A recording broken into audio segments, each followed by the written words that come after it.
It was when I was 16. I had gotten into an argument with my mom and she kind of kicked me out. So I was just kind of like bouncing back and forth from like house to house, trying to figure out where I was going to stay at. And then I went back into care.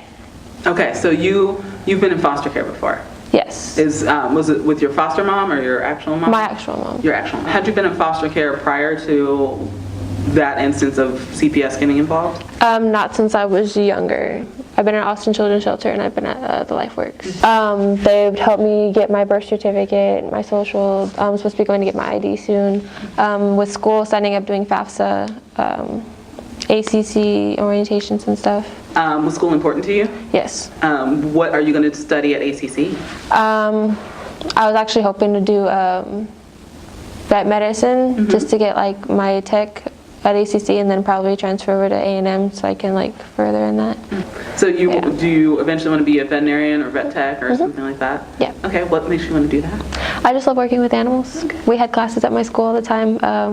We got to work with like lambs and goats and stuff. What was the hardest thing about going from house to house when you were living with friends?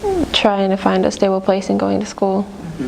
Because it was hard to get to and from school, especially when I was at Austin Children's Shelter, because I'd have to catch the bus early in the morning. I used to talk to one of the ladies that worked in the office there all the time, and she called me into her office because she knew everything that was going on. And so she was like, do you need help with anything? And I was like, getting to school and stuff, because I was already missing a lot of school because of attendance. And yeah, it's very important because there's a lot of kids out there that need a lot of help. So how many times would you say you were without a permanent address in that time period of 16 to now? I'd say about 3 or 4 times.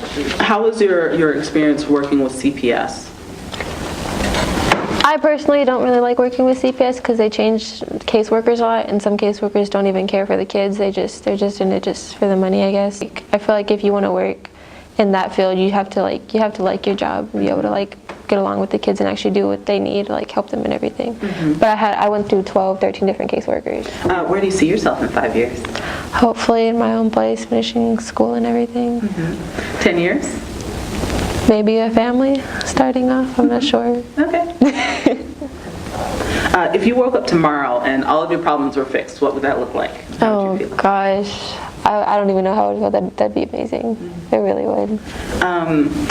Given what this project is for, if you could change any rule or law or like the way providers work or anything like that, what would you want to see change for people 14 through 24 dealing with the issue of homelessness? Well, one of our friends, I guess he was recently signed out of CPS care, and he was trying to come back to LifeWorks to stay there for a little bit because I guess he had been kicked out of his house, but they wouldn't let him stay because he's not a child from CPS. So I think that like even if they are or if they aren't a child like in care, they should still like have a right to stay at a place because they have nowhere else to go. If they go to a shelter, like the whole point is it's a shelter, they're supposed to let people in and like help them and stuff. Like don't just like tell them, well, you can't be here. Like the whole point of a shelter is like help people. But